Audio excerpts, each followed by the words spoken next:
Good morning.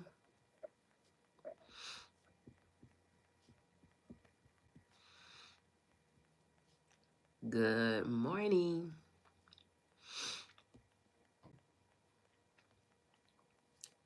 Y'all hear my froggy voice?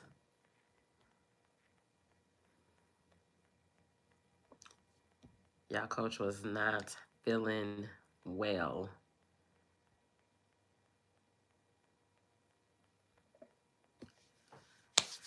But I said I'm going to come on and push on through. Happy Mother's Day. Happy Mother's Day to all the moms, the mother figures. Listen, hello and welcome. My name is Coach T. My name is Coach T. For some of you who may not know me, I normally don't sound all congested like this. Um, but I was not feeling my best, a little bit under the weather. They have me on these new assignments at work, right? And so I'm in and out different offices. I did not wear my mask every single time. So my son asked me, like, Mom, did you put your mask on? I did not. And it seemed like this cold just jumped on me or something. Something happened. So excuse my voice, but I wanted to come in. I wanted to come in and check in with you ladies and wish you a happy Mother's Day on this Mother's Day. And I want to just stop by and share a word or two with you. I want to just share a word or two with you. Um, for some of you who may be new to my platform, hello and welcome. My name is Coach T, and I am a mental health wife coach and marriage consultant. I coach wives who are in the middle of a marital hardship, who are going through marital challenges with a unhealthy spouse. Um, Many of the wives that I coach, husbands are in a situation where they are dealing with abandonment, addiction, and or adultery, mental and emotional distress or abuse.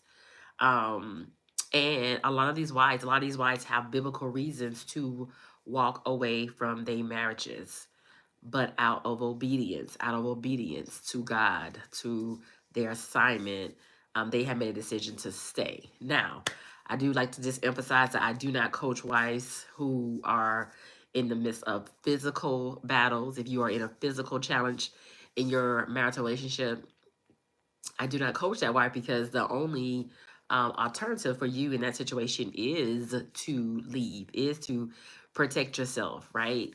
Is to walk away.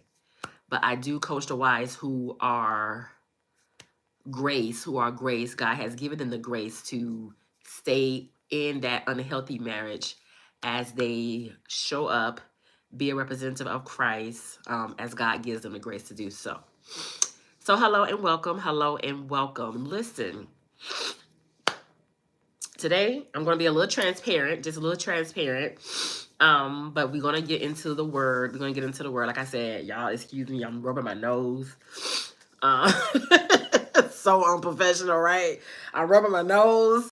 My voice is all messed up or whatever. I'm up early because I have to uh, travel a little distance today for church, but I did not want to.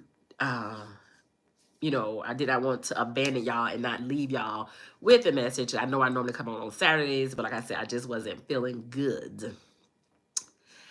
I feel like the Eminem mom. Like, I feel like M mom, right?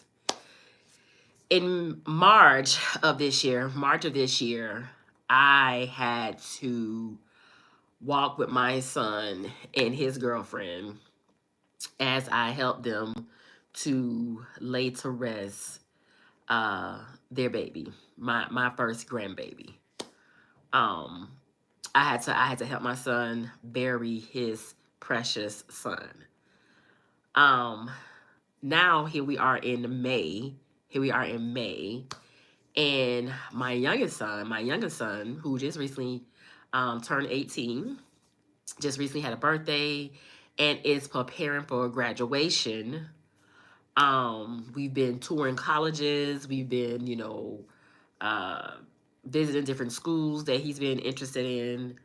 And just recently, my husband had to leave out of the country to go and be by his mom's side, who is going through uh, going through something right now that he needs to be there for her. That could possibly run into uh, my son's graduation, which is later on in the month. But that is something that has definitely come up and has definitely been a conversation. I, as a coach, as a mom, as a wife, um, as a woman of God, have acknowledged how hard and how difficult this have been, right? It's this have been, right? When I think about the licks and the hits and the kicks, I'm almost like, dang God, did I offend you? Did I do something wrong?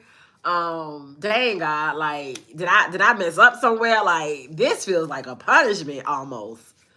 Um, I have accepted that these things are out of my control, right? These things are out of my control. If I had a say in it, I definitely probably would have went a different route. And one of the things that I always try to highlight when I'm, just walking through, coaching myself, I teach my wife clients, it's called self-parenting. Um, so when I'm self-parenting myself, I go through all the drills and all the checkoffs and all those points and things like I would, encourage my wives to do. And so the other thing about that, the third A to that is, and God has allowed it, right? And God has allowed it. So the three A's when you're dealing with hardship, when you're going through a challenge, is you want to make sure that you are acknowledging how you feel. You want to get to a place where you are accepting, these things are out of your control. You don't have no control over this. And then you want to also make sure that you tap back in and see, well, did God allow it? Did God allow it? And if he has allowed it, because he's serving, because he's a serving God, and because we can pray and ask God to intervene, we can pray and ask God to do some things. But if he make a decision not to, then that means he allowed it, and if he allowed it for a specific reason. So then I go down to my next questions, same thing as I would do my wife clients, which would be, well, okay, well, what's the lesson? What am I supposed to be learning in this situation? What am I supposed to be getting out of this situation? And I feel that there are two answers to that. I feel like God has concluded there are two answers to that. One, which is very, very common, we hear this a lot. God is saying, I need you to trust me. I need you to trust me, right? And then two, the one that can be a little bit more challenging is, I not only need you to trust me, but I need you to have a good attitude about it while you are trusting me. I need you to have a good attitude about it while you are trusting me. Now, I am a human being just like my clients. I am a wife. I am a mother. I am a woman. I have emotions as well. A lot of times I think people get on this side of, the screen, and they think that we walk this perfect, line, that we got all the answers. We know everything. We do everything right. And I am always the one to tell you that is not true.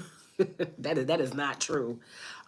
We get upset and frustrated, and a lot of times being because we're working for the man, right? We showing up, we are doing the work, we are being obedient to the assignment. We're doing everything that he's asking us to do, and it does not prohibit us from going through hardships, which I think sometimes people do believe. And I understand that. But I do sometimes feel a little bit, maybe a little bit, where it's like, okay, God, can you cut me some slack on this? can you cut me a little slack here? We don't want to become like we're entitled, because none of us, we all here by grace, right? We're all here by grace. But when you are getting hit back to back to back to back to back with stuff, and you're still showing up, and you're still being obedient, and you're still trying to do what it is that he is asking of you, uh, that can be a little challenging. Right? It can be a little challenging when you are constantly working at doing what God is asking of you, yet you keep taking the L. Like, what is up with that, Lord? You keep taking the L. You taking the L's by encouraging his people. You're taking the L's while uplifting others. You're taking the L while other families are coming together and being reconciled, and your family is struggling to make it. You're taking the L while everybody else that he is calling you to lift them up, to encourage them, to motivate, to push them through, and you are taking the L. Your family is taking the L. Your different things, just in your life is taking the L. And you like, what is up with that, Lord? What is up with that, right? Others are walking into a forward direction, and it seems like you are standing still. Like, wait. Just like I'm encouraging them. Come on, Jesus. You said you will refresh your ones. You will send refreshment for your ones out here on this battlefield. Like your word tells us in Proverbs, I need you to send that refreshment, Jesus, right? Why does it seem like I am taking an L as I am obediently doing your work, as I am obediently walking in your statutes, as I'm obedient, serving and honoring and doing the things that you have called me to. So today, I wanted to come on and I wanted to speak to the mother wives, right? And that's just wives who are mothers. That's just wives who are mothers. Because after you go through all that, this is something I share with my wife clients all the time. Once you get through the emotional part, once you get through, the logic, once you get through the frustrations, the all that, you then have to make a decision on what happens next, right? You then have to make a decision on, where do I go from here? Do I stay in this place of pity, pitiful? Do I stay in this place of pettiness? Do I stay in this place of complaining, being complacent? Do I stay in this place, or do I make a decision to get up, keep it moving, and keep doing? Because one thing for sure that I know, two things for certain, is God is faithful, and I know what I heard him say to me. God is faithful, and I know what I heard him say to me. And so because my confidence is drilled down in him, because my confidence is in him, I then have to make a decision, right? I then have to make a decision. Why? I just gave y'all a whole coaching free lesson right there, right? On how to self-parent yourself and get yourself out of that pit, right? You have to make a decision. You have to make a decision. Do I stay in this place, or do I go back to what I know about God?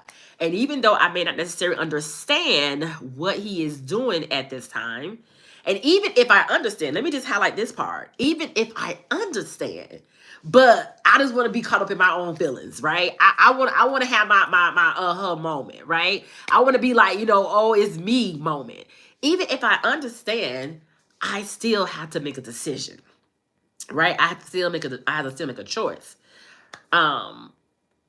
My counselor, my counselor, when I was seeing her, I remember her once telling me, I would share things, with her about, my children, my husband, my marriage, this and that and the other. And I remember her saying, as mothers, we will push through and do whatever is necessary. We will go beyond, way beyond, for our children than we would probably do for any other person. And I say amen to that, right? Amen to that. I do feel like God has given moms a superpower, a superpower to stand up for their children in a different way, right? My son, like I said, my son just had a birthday. I'm like, boy, your mother is your biggest cheerleader. She's your biggest fan. She is rooting for you, right?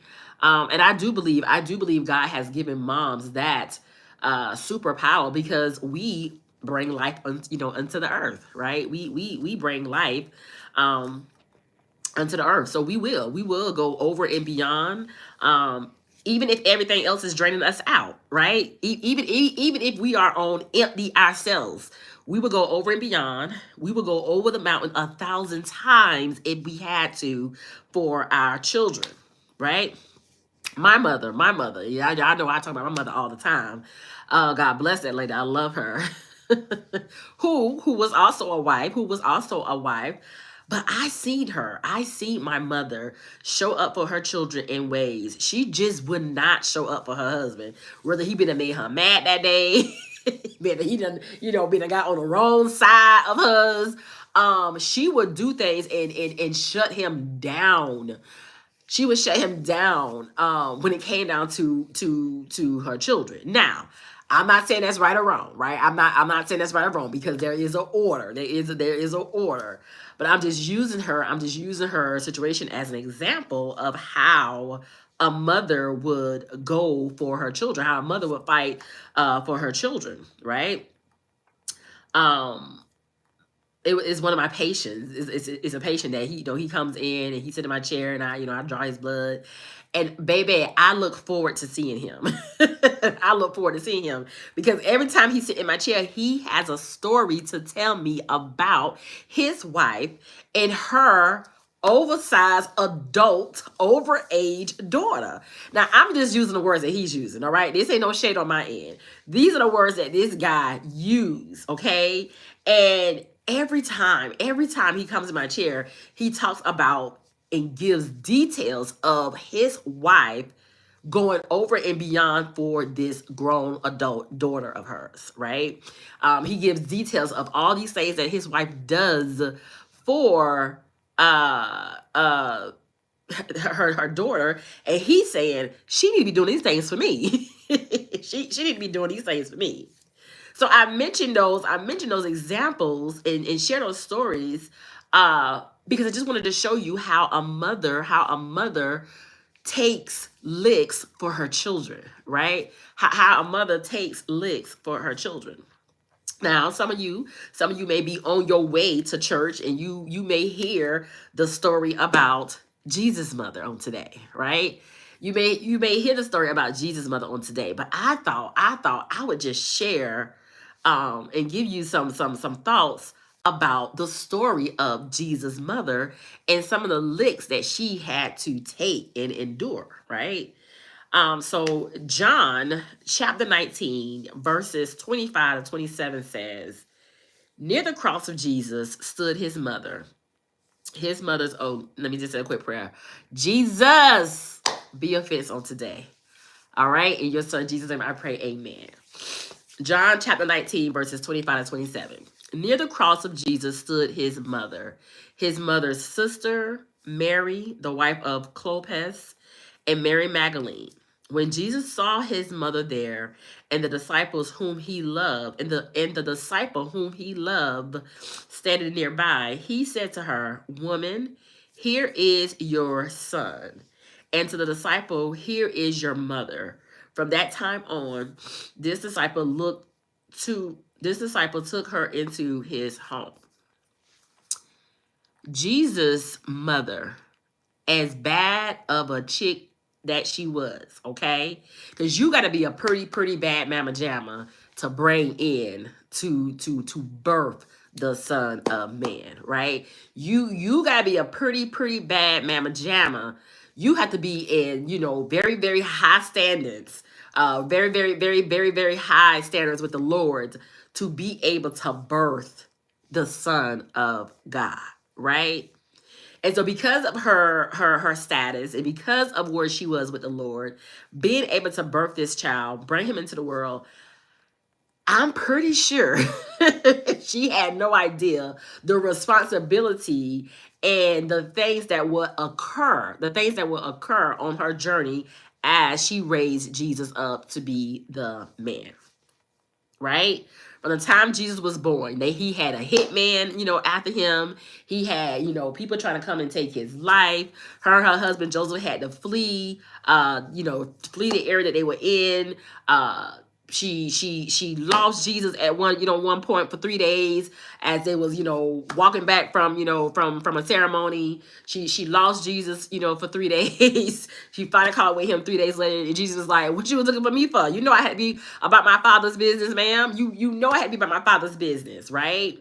The different things that she had to occurred as a mother, being a mother to the Messiah.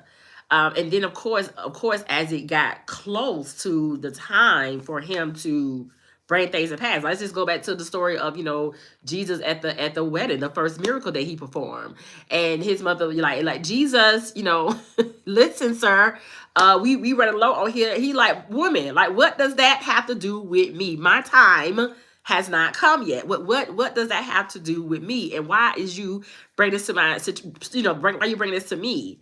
And she looked at him like, "Don't play at me." Like, don't play at me, okay? And she waited and walked away, and she told them servants, "Whatever he tell you to do it." She said it with so much confidence because she knew I raised him right, I raised him well, and what he's not gonna do is disobey his mother. Come on, Jesus. And so whatever he tells you to do it, right? So the encounters that Jesus' mother and him had together, and the different things that she had witnessed her son do over the years, even as she was reminded about what the angel told her way back before Jesus was born. This mother got a chance to experience Jesus and see these things come to pass in his life. Now we get to the days of the cross. Now we get to the final moments of his life. And now she has to stand there and watch her son be stripped down to nothing. She has to stand there and watch her son get hit and get licked and get bruised and get stabbed and get picked on and get spit on. The things that she had to sit there, I can imagine. I can imagine as a mother, every time she see her son in that way, or every time she see her son and doing these things, I can imagine her feeling it in her own body, right? From every hit, from every punch, from every bruise, or every thing that he had happening to him, I can imagine she was feeling those things as well, right? I remember when I was picking up my son, my oldest son, one day, and my grandson, and I went to just go pick them up. We was gonna take them out, have a little, some time out together. And I remember just talking to him and just, casually talking to him or whatever. And then, we kind of stopped talking for a minute. And then I looked into the rearview mirror. I can see my son in his face. And you can see him just playing with his son. And he was just making all these faces and making all these faces. And as a mother, it's like, wow, you can tell that, man, this baby is bringing him so much joy, right? And the baby was playing with him and, making faces, and the more faces and stuff that his daddy was making, the more the baby was, making faces and laughing. And I remember just being like, wow, it was such a great moment. It was such a great moment to experience that. But now, I can also feel the pain of my son, and I can even see in his face, even now, some of his hurt and some of his pain from losing his son. Even now, when I see him posting certain videos or certain pictures of his son, I can feel that. It's almost like it electrifies my body. I know it was his son, but him being my son and him going through this, I can feel that for him. My youngest son, who his papa and him are like best friends, right? My husband and my youngest son are like best friends. And so my son, he asked me, he's like, "Ma, is he really going? Like, is he really going?" And I don't know about you. I don't know about you. But when your children come and ask you questions like that, questions that you really don't want to answer, I just be like, oh my God, give me the words, right? It's like, how do you answer that question? All right. We don't want to take away from, my husband's mom that, she's, ill right now. That she's not, in a real good condition. We don't want to take away from that. But then you also thinking, well, this is graduation season.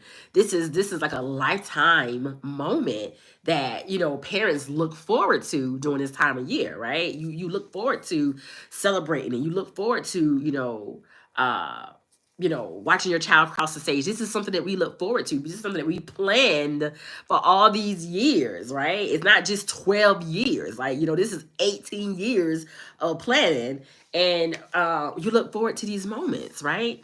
And so I struggle with that. I struggle with that for two reasons. One, my oldest son who lost, his son, um, I thought about, me at his age when I lost my first child, right? I lost my first child, my daughter. And then my youngest son, who is, preparing for graduation, I think about my graduation time. And I remember during my graduation time, our house burned down, right? Our house burned down on my graduation day.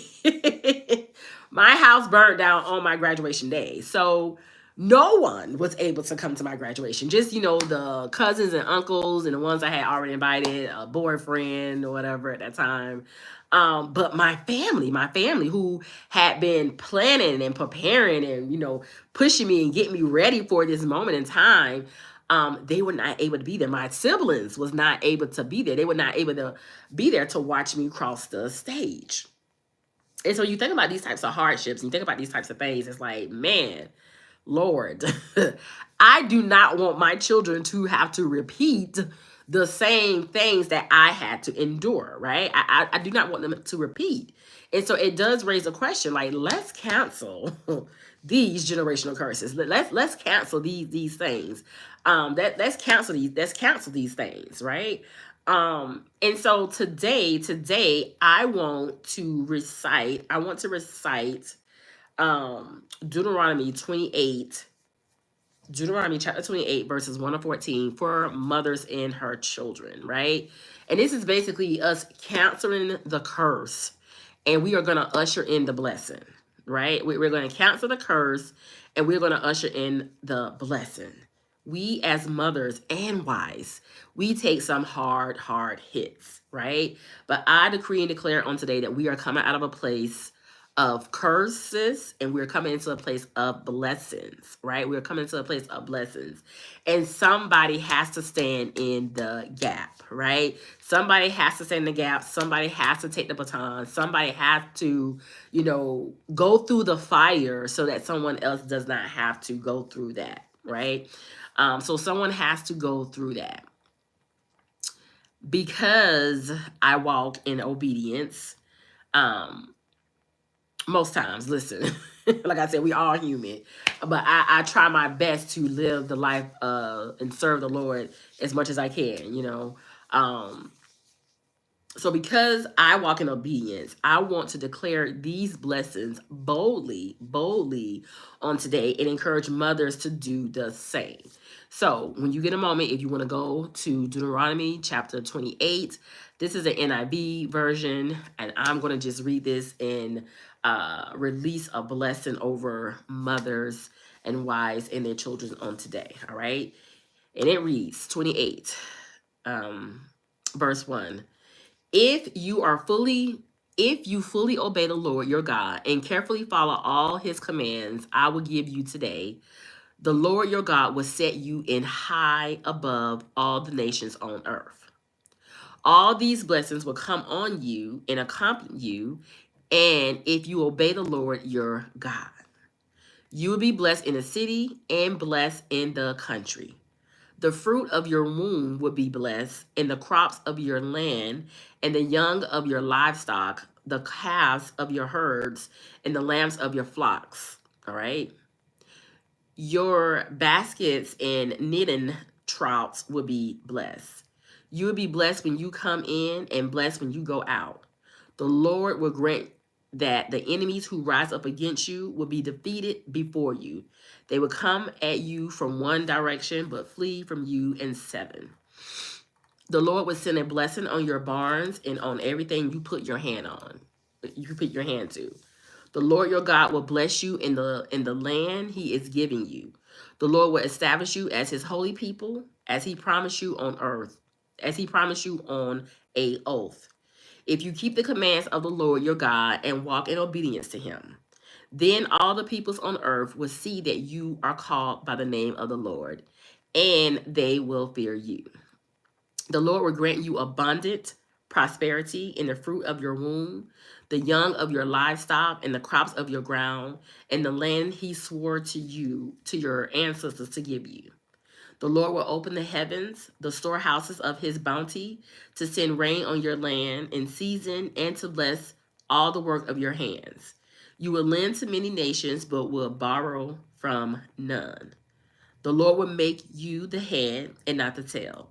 If you pay attention to the commands of the Lord your God that I give you this day and carefully follow them, you will always be at the top, never at the bottom. Do not turn aside from any of the commands I give you today, to the right or to the left, following the gods and serving them. And the word of the Lord is already blessed.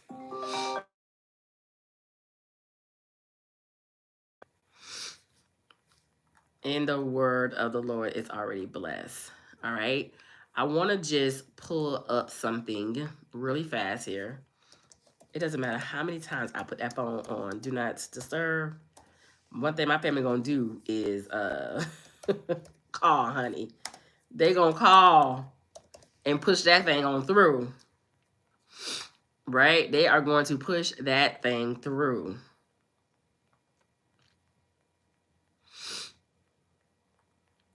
All right. I wanted to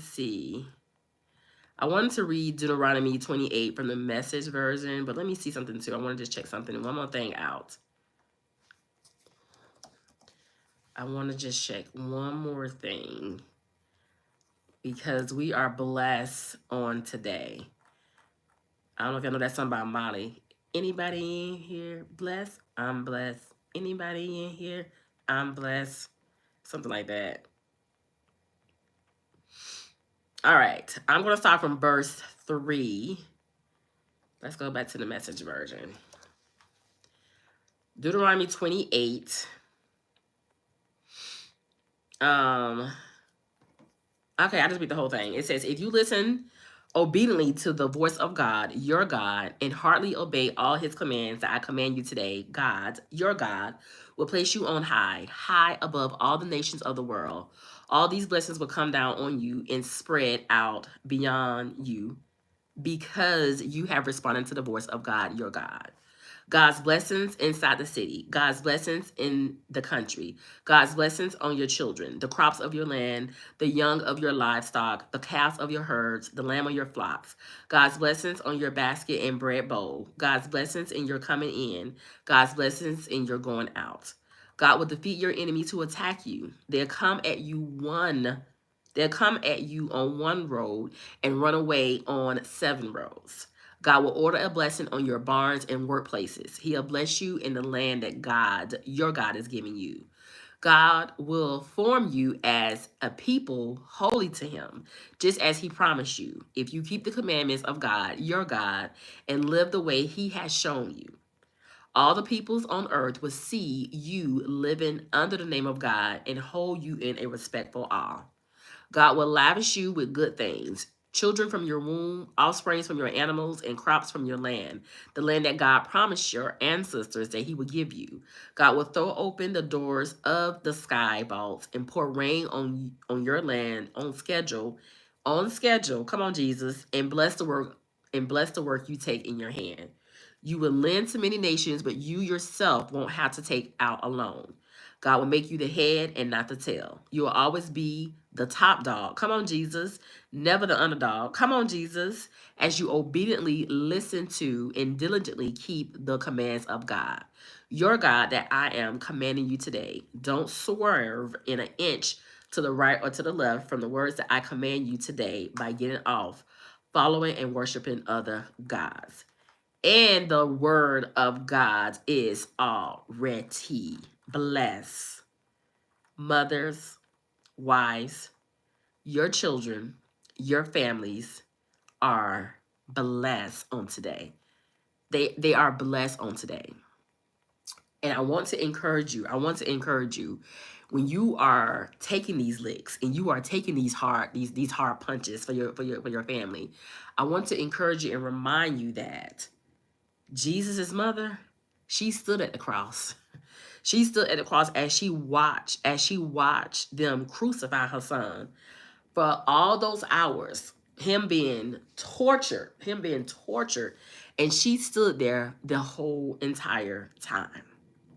So you probably asking, well, Coach T, what does that have to do with my marriage? Right? What does this have to do with my marriage?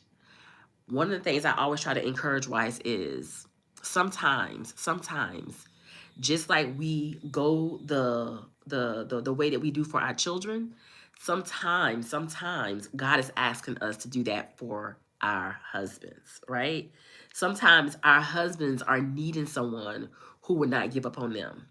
Sometimes our husbands are needing someone who would love them like we love our children. Sometimes our husbands are needing us to not turn our backs on them, right? They're needing us to love them unconditionally without any conditions, right? One of the things I've shared, I know I've shared in the past, that my husband has been calling me mommy since the day we got married, right?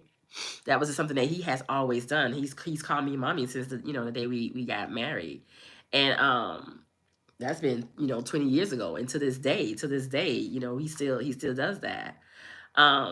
Sometimes he'll call me auntie. That's just like his culture, and they call they aunties, which is like a mother figure as well. So he'll call me mommy, or he'll call me auntie. And sometimes why God is needing us to show up for our husbands. He's needing us to show up for our husbands just like we show up for our children. In this life, I am learning that we will endure many hard things. And I did not know, this is just my own personal transparent moment. I did not know that, the older your children get, really, I'm really starting to notice that the harder these conversations are, having to get with them, because now they are having to experience life, and now they are having to go through hard things, and now they are having to grow up in this evil world, right? And so, when they're younger, you're able to kind of, collar them a little bit, wrap your arms around them, kind of protect them from the outside. But as they get older and they face life based off of their own decisions, right? Based off of, their decisions. My youngest son, one of his friends had came, by our home on yesterday. His father had brought him by. They're trying to get, information about graduation, and like everybody just planning and preparing for that. And like I said, I cannot help but to feel what my son is feeling, knowing that his friends and their families are preparing for graduation, but he doesn't know if his father would be here for his graduation. And so I would just ask that you guys would keep us lifted up in that area, praying for traveling grace and for all the work and stuff out concerning my husband, with his mom, that he will be able to be here for his son's graduation. But this is just also a reminder that we take some hard licks. And even in the midst of us taking those hard licks, you still have to make a decision.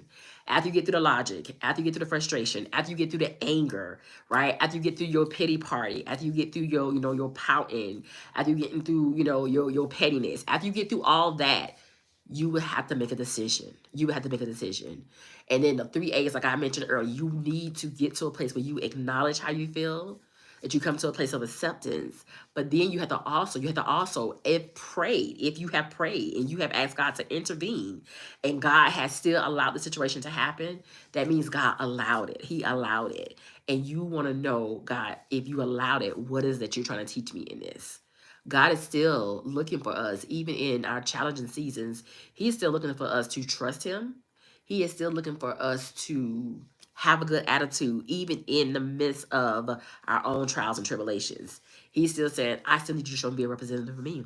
That part does not stop. That part does not end. It doesn't matter the licks that you have to endure.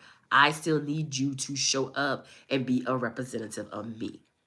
And so I want to just encourage you guys on today. I want to just encourage you mothers on today, on this happy Mother's Day 2025. Come on, Jesus.